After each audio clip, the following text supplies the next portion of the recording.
The year is 1945. The Second World War rages into its final, brutal chapter. In the dense, suffocating jungles of Burma, the war is a different kind of hell. Here, the enemy is not just the soldier in front of you, but the very land itself. Monsoon rains turn the earth into a sea of mud. Fog clings to the trees like a shroud, and the humid air is thick with the scent of decay and the constant threat of ambush. For years, the Imperial Japanese Army had swept across Asia with terrifying speed, a seemingly unstoppable force. Now, deep in the Burmese wilderness, they faced an opponent unlike any other, the Gurkhas, recruited from the mountains of Nepal. These warriors were legendary, known for their unwavering courage, discipline, and mastery of jungle warfare. Their motto, "Better to die than to be a coward," was not a boast. It was a simple statement of fact. On the night of May 12, 1945, at a forward post north of Tongda, this legend would be forged into history by a single man.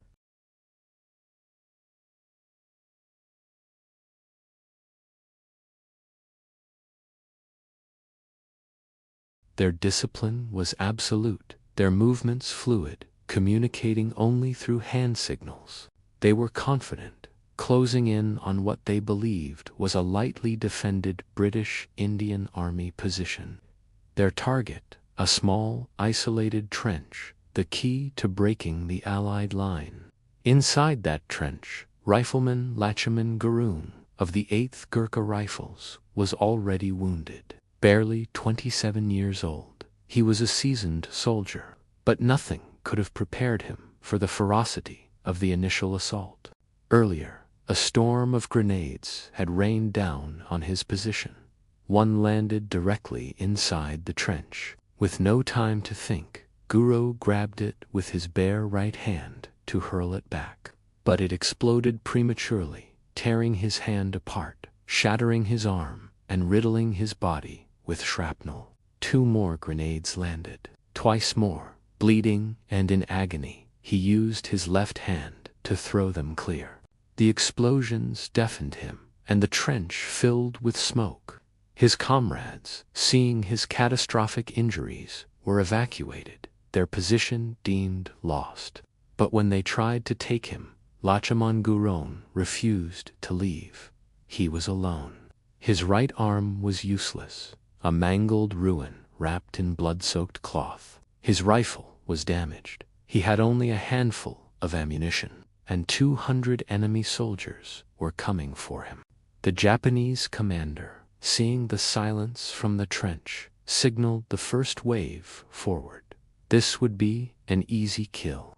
His men surged through the trees, a tide of steel and fury, rushing toward the lone defender. But from the darkness, a rifle cracked, a single, precise shot. A Japanese soldier fell, then another and another. Lachaman, firing his bolt-action rifle one-handed, maintained an impossible rate of fire.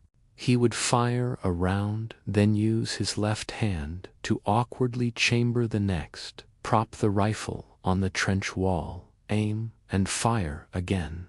Each shot was a testament to his unbreakable will. The advancing Japanese were stunned. They expected a rooted position, not a fortress held by what sounded like a platoon of expert marksmen. They fell back in confusion, leaving their dead scattered in the mud. As the rain began to pour, turning the jungle into a slick, black abyss, the true horror of the night began. Under the cover of the storm, the Japanese probed the defenses again, this time with more caution. Torches flared to life as they searched for the source of the resistance.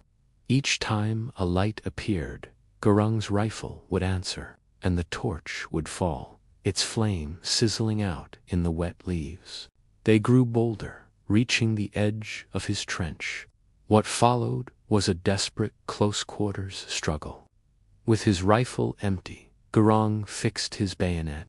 He fought them in the dark, a one-handed whirlwind of controlled fury. Using his kukri, the legendary curved blade of the Gurkhas, he met them blade to blade. The Japanese, unable to comprehend how a single wounded man could hold them off, retreated once more, their confidence shattered. Their commander was incensed. He gathered his forces for a final, overwhelming assault. Under the pale moonlight filtering through the storm clouds, hundreds of silhouettes moved through the fog, a silent, deadly wave preparing to crash down on the lone Gurkha.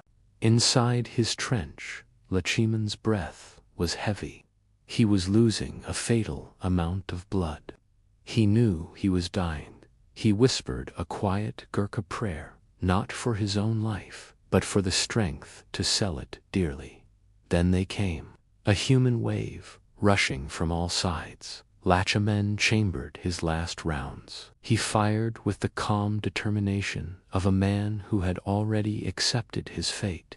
Muzzle flashes lit the darkness, each one marking another fallen enemy. The thunder of the storm mixed with the thunder of his rifle. For 4 hours, he fought alone, wounded, against impossible odds. As dawn broke, the first rays of sunlight cut through the mist, revealing a scene of utter devastation. The ground around the small trench was a graveyard. 31 Japanese soldiers lay dead. Lachiman Gurung was barely conscious, leaning against the mud-caked wall of his trench, his rifle still in his grip. As a final hesitant Japanese squad approached, he raised the weapon one last time and fired. The shot was weak, but it was enough. The last attackers turned and fled. The assault was over. One man had stopped an entire company. When Allied patrols finally reached his position later that morning, they were met with a stunned silence. They found a battlefield littered with enemy bodies, and in the center of it all, a single, unconscious Gurkha, still alive. Lachiman Gurung survived, but his right hand and the sight in his right eye were lost forever. For his incredible act of bravery, he was awarded the Victoria Cross, the highest honor for gallantry in the British Commonwealth. The official citation reads simply that he showed supreme, cold, calculated courage. The story of Lachiman Gurung is more than just a tale of war. It is a testament to the outer limits of human endurance and the unyielding power of the human spirit. It serves as a permanent reminder that true courage is not the absence of fear. It is the will to do the impossible when the world, and even your own body, tells you that you cannot. His legacy lives on, echoing from the peaks of the Himalayas to the training grounds of every Gurkha soldier who follows in his footsteps. Thank you for watching. If you were moved by this story of incredible heroism, please like this video and subscribe for more chapters from history.